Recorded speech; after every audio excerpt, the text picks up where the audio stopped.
It's nice to be here at Ariba. And I also want to thank very much Paul Tao for giving me the opportunity to come here and to talk to you. I'm basically going up and down the state, and I talk anywhere. It makes no difference where it is. I can talk at midnight to my wife still about the initiative and about voting for yes for Proposition 49. I go to shopping malls, TV stations, radio stations, wherever I have the opportunity, because it's a very important issue that is really facing us all. And the issue basically is that we have approximately 50% of our children that are unsupervised in the afternoon between 3 and 6 o'clock. When school is over at 3 o'clock, kids get out, and a huge amount of kids come from homes where there's a single parent or where there's two parents, where both are working, and therefore they get in a situation where there's no one at home, there's no supervision by an adult or by parents, and so the kids are floating around in the neighborhoods and then get into serious trouble. Now, I think it is very important that our kids are offered an alternative to that.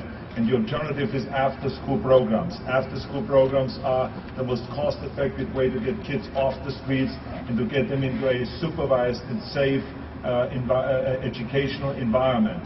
And after-school programs provide that. We have here a situation where the law enforcement community has identified the period between 3 and 6 o'clock as the danger zone for children, which means that this is the times, the peak hours where kids get into trouble. They get involved in teenage pregnancy, they get involved in juvenile crime during that time. Between 3 and 6 o'clock, they get involved in gang-related violence, they get involved in drug abuse and all of those kind of things, smoking, drinking and so on, which costs the community and the state a fortune. Now, I think that we as a state can do much better than that. We can offer them after-school programs. And there are 1/5 of the schools that offer after-school programs, but the fact of the matter is there's only $85 million right now available for after-school programs. And therefore what we have to do is the state has to offer more money and make more money available so we can fund all of the elementary schools in all of the middle schools so they can have an after-school program and a comprehensive after-school program, which basically means from 3 to 6 o'clock in the afternoon every single day from Monday through Friday, and to offer them a good program where they have educational programs, cultural programs, computer lessons, tutoring, where they can do their homework, a safe place where they can do their homework, and do sports and fitness programs. That's what we call a comprehensive after-school program. I have been involved in after-school programs now for the last 10 years. I started a foundation called the Inner City Games Foundation, which started first in Los Angeles, and then we went nationwide, and now we are providing after-school programs for over 200,000 kids in America in 15 different cities. And I see that, thank you, I see the turnaround. I see the turnaround in those kids. I see how much better they do now with their grades. I see that the dropout rate goes down. I see the graduation rate go up. I see that the crime with the youth that participate in after-school programs goes down. We see tremendous changes. It changes their lives when we give the kids an opportunity to do well rather than to push them at 3 o'clock out in the streets and not do anything with them. Imagine those kids that are not having anyone after 3 o'clock. No supervision. No one that takes them to the sports fields, no one that takes them to a club where they can exercise, no one that helps them with homework, no one that tells them they're great and they can make it and they should focus on a goal and go after the goal. None of that those kids have. And this is why it is so important to have after-school programs. I myself grew up in Austria where we had no money, but we had great schools and we had great sports fields and great gymnasiums. And in the afternoon when I came home, there was my mother waiting for me to help me with my homework.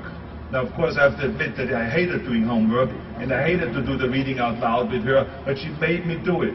I had to be 2 hours to do my homework every day, and then I was allowed to go to the sports field. And there my father would take over with soccer, playing soccer, or taking us skiing or sledding or ice skating or whatever it was. But there was someone there 24 hours a day, between the morning and the afternoon and the evening, that would supervise us, that would help us, that would hug us, tell us that we are great, and would mentor us and so on. Those kids that don't have that can never grow up with the foundation that I had. The foundation where you feel secure, the foundation where you have self-confidence, the foundation of self-esteem and all those kind of things that you need in order to go out in the world and to conquer and achieve certain things.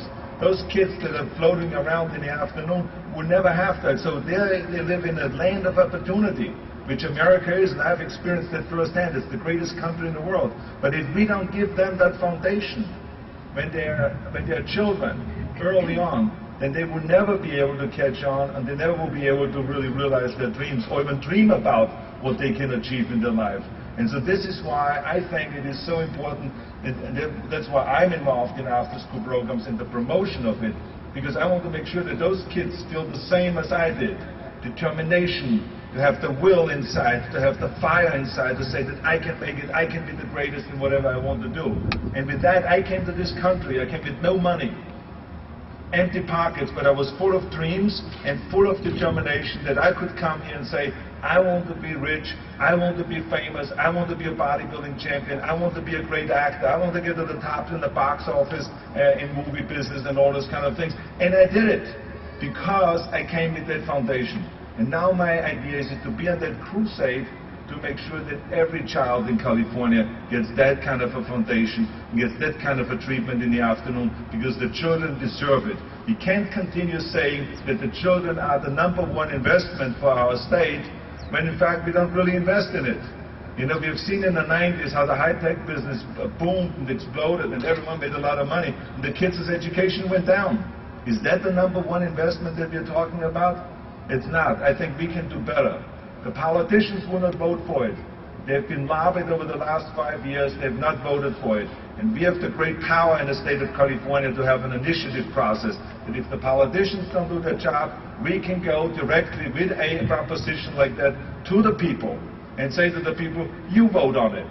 And let me tell you what the polls show. We are 16% ahead in the polls now, and we are very happy with that result, because 16% ahead, we have a great chance of winning with that proposition, with the Proposition 49, and then we will finally have after-school programs in every single elementary school, in every middle school in the state of California. So that's what this is all about, I hope. And remember, this is not a political speech, because to me it makes no difference when it comes to education. If you educate a Republican child or a Democratic child, it faces us all. It is a bipartisan issue where both parties, Democrats and Republicans, have to get together and vote that that's the only way we can win. And we have been successful from the beginning of this campaign to go out to Attorney General Delacqua, who is a Democrat, at the same time to go out to Pete Wilson, who was our former governor, who is a Republican, and to have people's endorsements from the Teachers Union, all the way to the right, to the Howard Chavez Taxpayers Association. So we went after all of those endorsements. We have hundreds of endorsements of organizations from the state and of political leaders, because they know this is the way to go. We need to have after-school programs for the children in California. Then we can say, now we're really truly investing in them. Thank you very much for listening to me, and I'll be back.